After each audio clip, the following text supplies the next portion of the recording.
A participar de estas clases con un tema tan tremendo como es este que nos convoca acá Ignacio, ¿no? Bueno, Ignacio, gracias por la invitación, gracias Tuju sobre todo por la lucha, ¿no? Lo que vas a vos y a las mujeres de la comunidad y a la organización que se pusieron al hombro este tema que viene siendo ya trabajado, denunciado por las mujeres indígenas, ¿no? Con Doctorina Zamora a la cabeza desde hace muchísimo tiempo, porque bueno, por el carácter perverso y aberrante de esta práctica llamada el chineo, ¿no?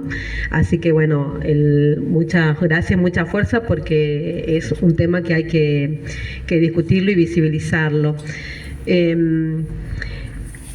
Como bien lo decía Catuju, esta práctica llamada el chineo tiene esa doble naturaleza, ¿no? No solamente se expresa la violencia de género, ¿no? Que tiene que ver con la violencia hacia la mujer por solo su condición, solamente por su naturaleza de ser mujer, sino que se le suma este otro atributo que tiene que ver con la condición étnica, la condición cultural de pertenencia identitaria, ¿no? Entonces en se arma esa doble, ¿no?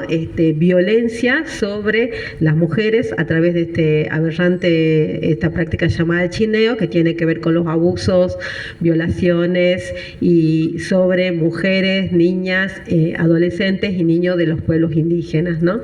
Esto, como bien lo decía Acatuju también, tiene que ver con estos procesos de colonialidad, ¿no? Históricos que lamentablemente continúan como dispositivos insertos en la sociedad salteña y que posibilita esa justificación, ¿no?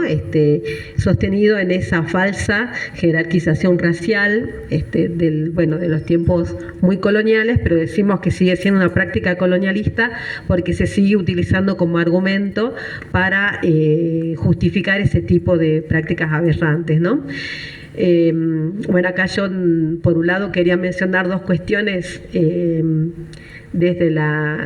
primero como docente de la carrera de antropología, lo que decía un poco Ignacio, y en el marco en el que estamos, ¿no? En esta clase pública que también tiene que ver con el reclamo salarial, salarial también, y de financiamiento universitario, en esto que nos citó, que nos invitó el CIN, en la universidad no se apaga, ¿no? Y quería señalar con eso que no solamente los docentes trabajamos en el aula, ¿no? Ese no apagar no solamente sería apagarse en el aula.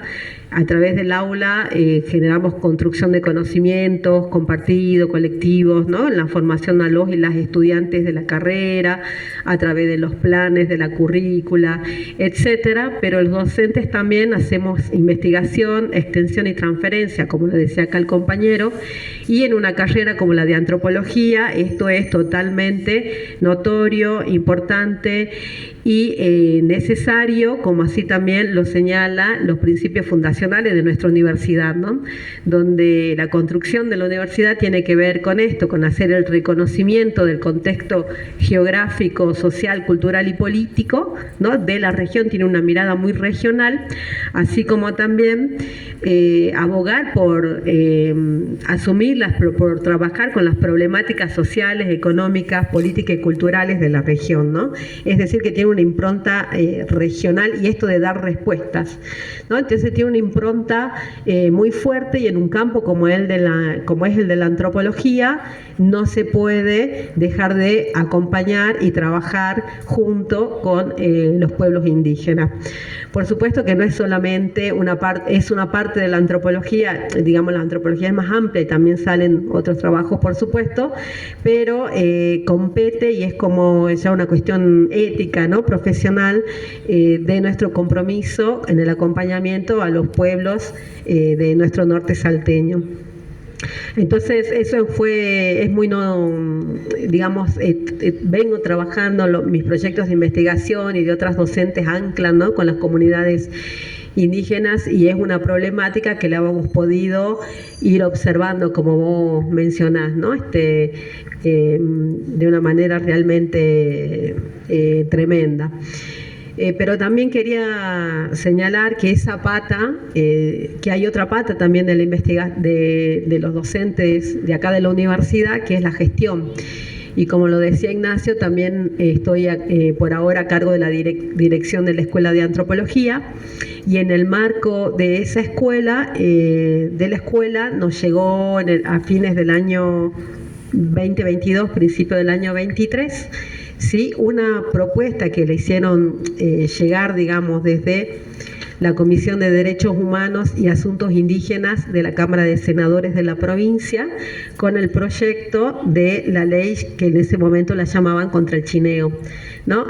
Lo acercaron justamente, bueno, a la universidad, así también lo mandaron a varios organismos para que podamos dar nuestros aportes, nuestros comentarios, y justamente lo que le venía comentando, dado la experticia de la antropología que tiene que ver con ese reconocimiento de la diversidad cultural, no solo de la diversidad, ¿no?, sino de las desigualdades sociales, económicas, políticas y culturales, ¿no?, que se gestan en nuestras comunidades locales.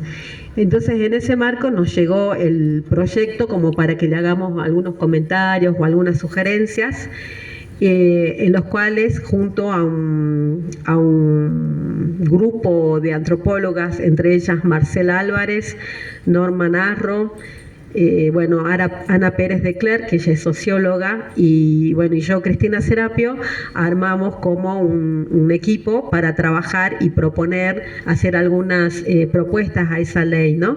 En un primer momento señalamos que consideramos que el proyecto de ley es un paso de enorme importancia, dada la naturalización e invisibilización de esta nefasta práctica de abuso y agravio sexual hacia las mujeres indígenas, ¿no? Nos parece realmente terrible de esta práctica, da desde cuántos años, que se siga, ¿no?, reproduciendo de manera sistemática.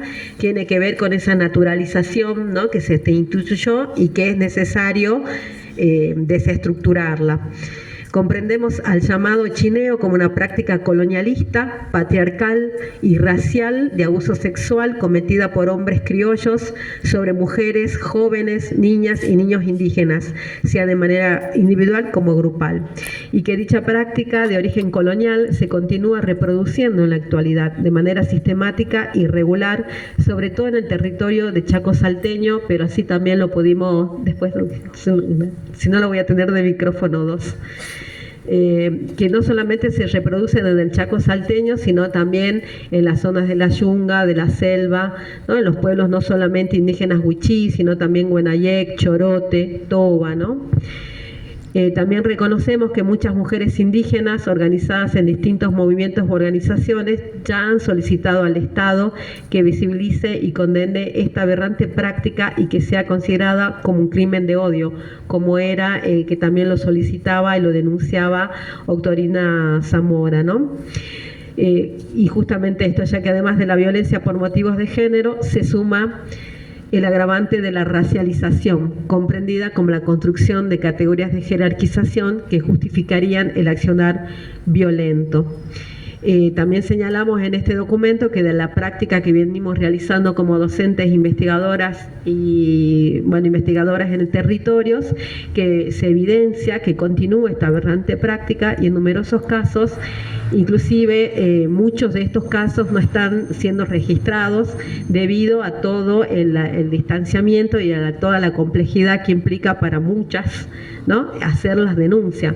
Entonces, que este es un tema que también es muy importante, y que esta denuncia a veces tienen que ver con esta naturalización de la violencia, ¿no?, que es como para nosotros uno de los puntos fundamentales a atacar, ¿no?, esa visibilización, esa naturalización, porque entonces uno los plantea, ¿no?, que bueno, que siempre pasa, que es histórico, que es común. Entonces, de esa forma se naturaliza una de esas aberrantes prácticas. Yo creo que la antropología también aporta en eso, ¿no?, en desmitificar, en deconstruir todas estas series de conceptos que justifican estas situaciones, ¿no? Otro tema también tiene que ver con el desconocimiento de los derechos, la inaccesibilidad al sistema de justicia, también el miedo al abusador, ¿sí? Porque hay una distancia asimétrica también, ¿no? No solamente por criollos, sino que en muchos casos que fueron denunciados se trata de funcionarios públicos, ¿no? De la policía, de la escuela, de la administración pública, por lo tanto suma otro carácter totalmente asimétrico a la hora de poder realizar las denuncias, ¿no? Y bueno, inclusive amenazas recibidas, etcétera, ¿no? Y la ausencia de políticas interculturales que garantice no solamente los derechos, sino también, por ejemplo, el entendimiento de la lengua indígena. En este sentido, nosotros habíamos subrayado en cuanto a los siguientes puntos para la ley, que bueno, que se propaguen formas, bueno, primero que la ley tenga por objetivo principal erradicar la práctica del chineo, ¿no? Además, digamos, de visibilizar, de sensibilizar, hay una serie de políticas, de acciones políticas que deberían ser implementadas para erradicar esta práctica llamada el chineo. Que se propaguen formas y modalidades viables y efectivas de participación, consulta y articulación con los pueblos indígenas y sus mujeres, sobre todo para articular y dar espacio y voz a las mujeres indígenas, lideresas, referentes indígenas, etcétera, ¿no? También habíamos mencionado bueno, que también la posibilidad de conformar un equipo de abordaje de violencia de género intercultural que de alguna forma sea itinerante y que esté conformado no solamente por técnicos especialistas, sino también por referentes de la comunidad, por mujeres indígenas, y que desde a partir del cual se puedan generar una serie de acciones específicas en territorio, con seguimientos, con informes, y que por supuesto esté articulada con los distintos organismos institucionales, ¿no? Hospital, centro de salud, etcétera, ¿no? Y también habíamos propuesto en su momento la elaboración de material bibliográfico o audiovisual para visibilizar y desnaturalizar esta aberrante práctica, lo que sería la sensibilización, ¿no? Generar en ese equipo material como para que pueda ser difundido y, por ejemplo, también pensar en dictar en el marco ESI de las escuelas primarias este hecho aberrante en específico, ¿no? Bueno, entonces que dicha comisión también coordine con las organizaciones indígenas y que también lo habíamos mencionado, que se destine un presupuesto para que esto no quede solamente en un papel, en una ley, sino que justamente pueda ser aplicado, ¿no? Siempre pensando en el acompañamiento con las mujeres indígenas. Entonces, querías acercarle estos, por ahí no sé si ya los conocían ustedes, Tux, pero también como para visibilizar cuál es la otra pata de la antropología, ¿no? Desde la Escuela de Antropología, además de la docencia, la investigación, la extensión, está la gestión. Entonces, la posibilidad de esta consulta, de poder asesorar, de poder trabajar de manera conjunta, participativa y horizontal con los pueblos indígenas, ¿no? Entonces, cuando decimos que la universidad no se apaga, justamente es porque queremos prender las luces, seguir prendiendo las luces en todos estos campos, que es así también como lo solicita los principios fundacionales de esta universidad, como me imagino que en todas las universidades del país, ¿no? La vinculación y el contacto con las comunidades locales es fundamental para el crecimiento, bueno, y inclusive para el bienestar de los salteños y de la humanidad, ¿no? Un poco eso era compartirles. ¿Sí? Bueno. Ya, bueno, muchas gracias. El documento lo habíamos recibido y leído, pero me gusta. Mira, solo quería sumar algo más. ¿Cómo sería? ¿Lo alejo? Okay. ¿Ahí? Bueno, no, solo quería sumar algo más a lo que vos decías, que bueno, en esta parte por ahí nosotros la pudimos visibilizar. De hecho, bueno, yo soy primera generación de universitarios en mi familia y fui la primera médica wichí graduada en una universidad.